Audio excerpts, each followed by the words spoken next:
Elizabeth here with Bloom Creative Company with a new but old video. So it's something that we've recorded before, but Squarespace has gone through so many changes on the design end of the platform that we need to do kind of a refresh of where to find things, how to get set up, how to get started. So we're going to start with, making a new page, picking the right template, and how to find where to customize colors, fonts on those pages.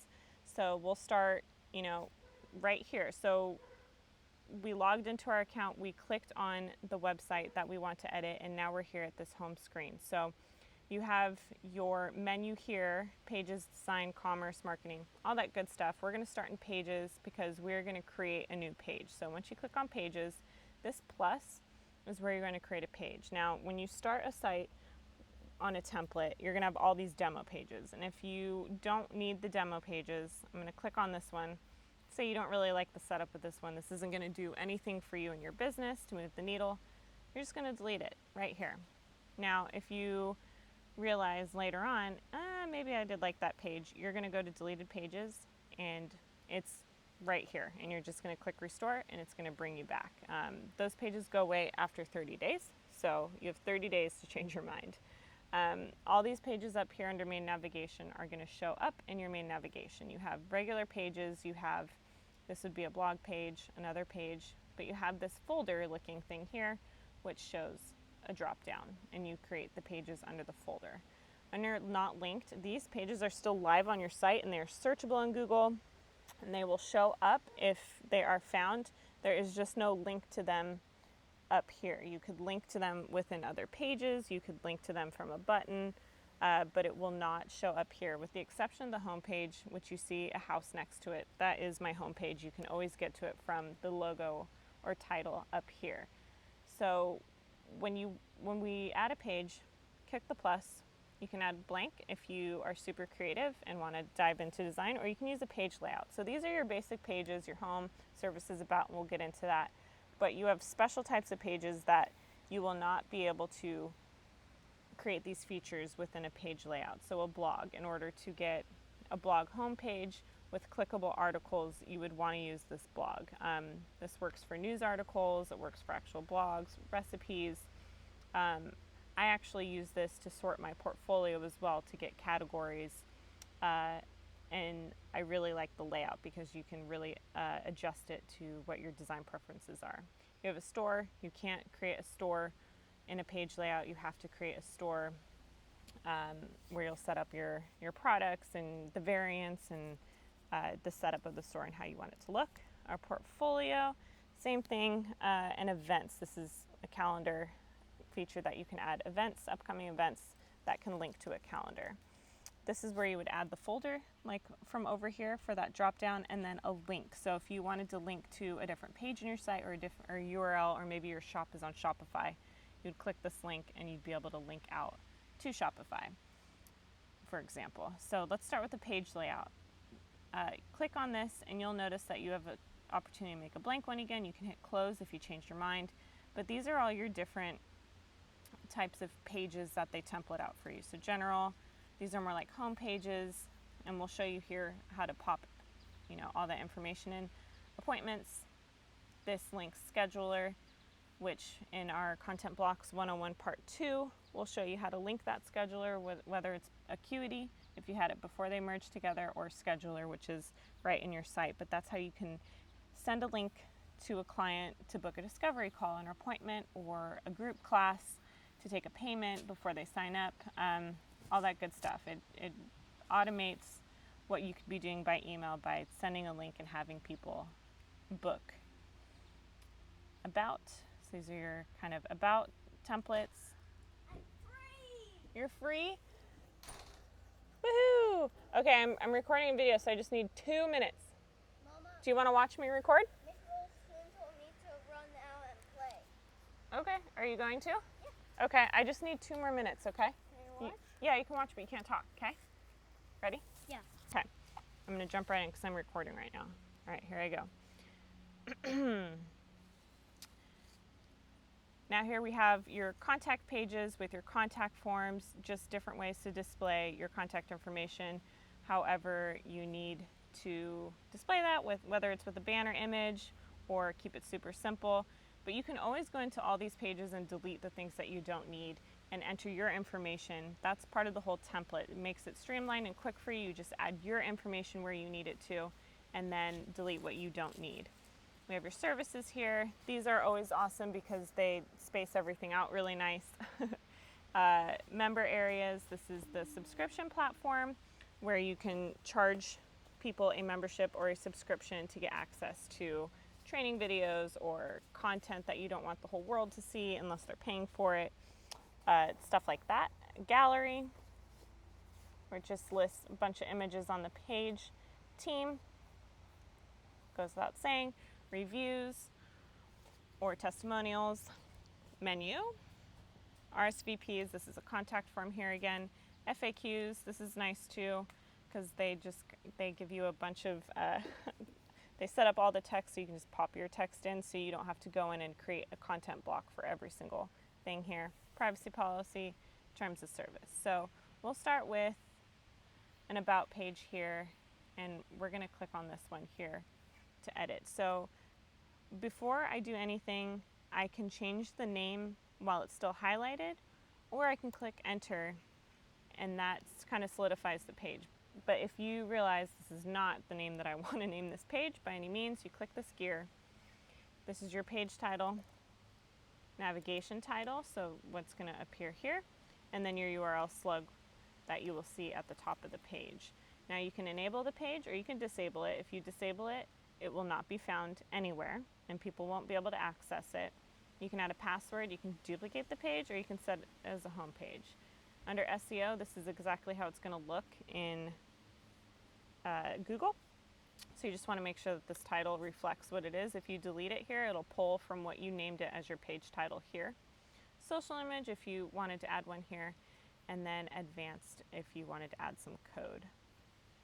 So when we go to edit a page, you're going to click up here to the edit, and it's going to open it up widescreen, and you'll see wherever you hover, a blue box appears, and that's what you're going to start editing. So if I want to edit this text, you're basically editing like a Word document. So if I delete this and then click on this one.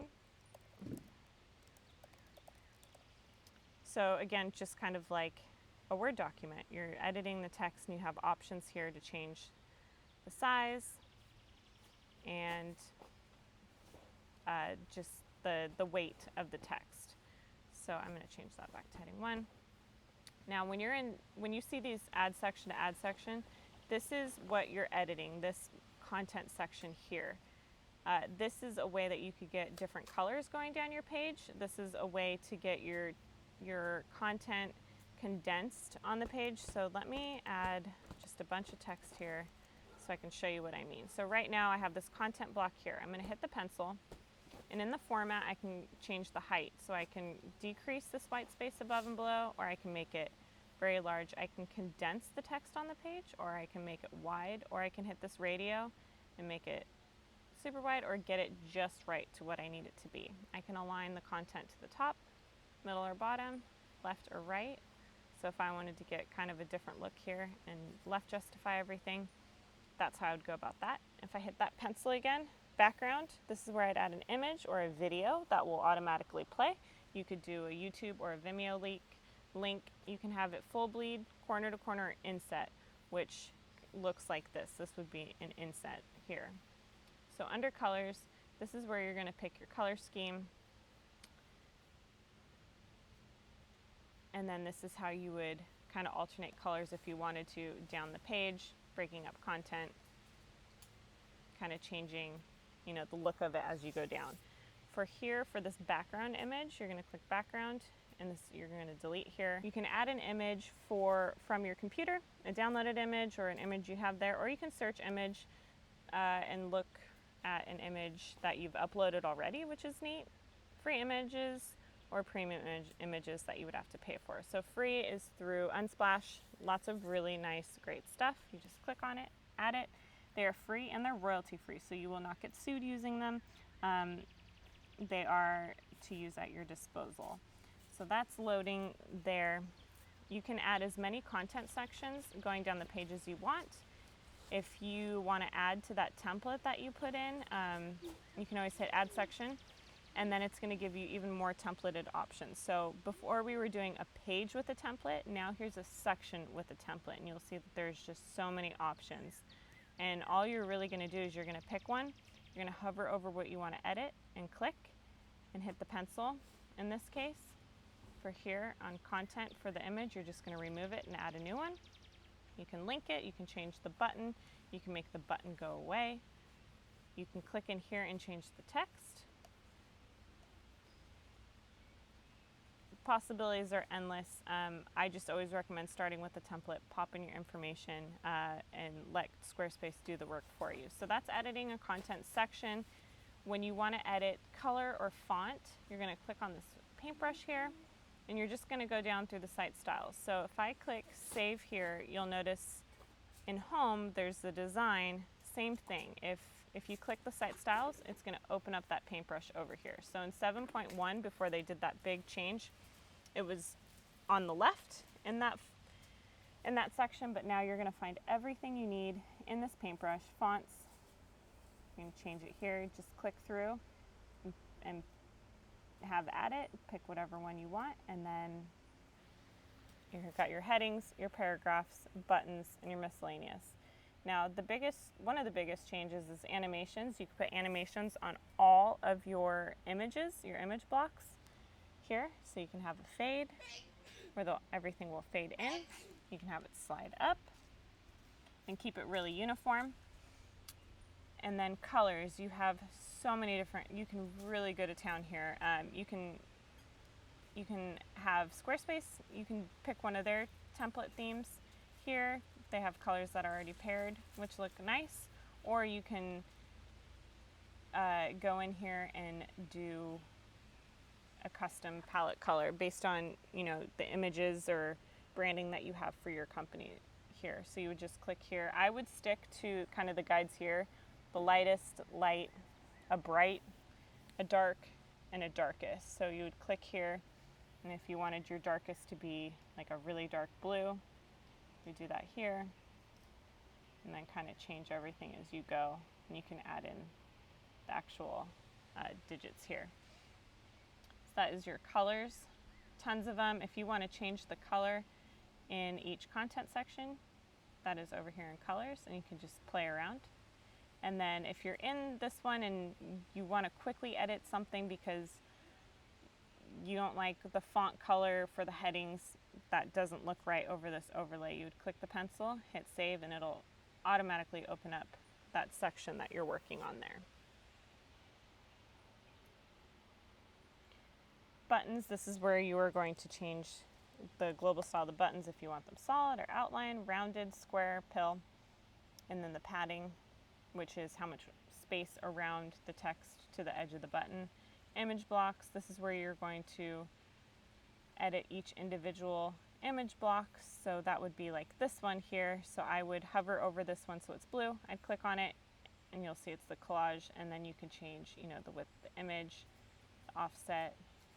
You can really get hyper design focused here. And same with product items. I don't have a shop set up, so I'm not going to go through that, but you can really adjust the design style of those product items. So one other thing, when you are in here and you want to get a look at your site as if it were live, just click this arrow and it's going to make it appear to be full screen like it was live.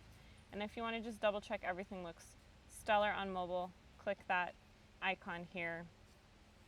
So for example, I would see this and I would say that is way too small. I need to change that, and then I would go in and fix it. So that is a quick start to get you started in editing templates and getting design started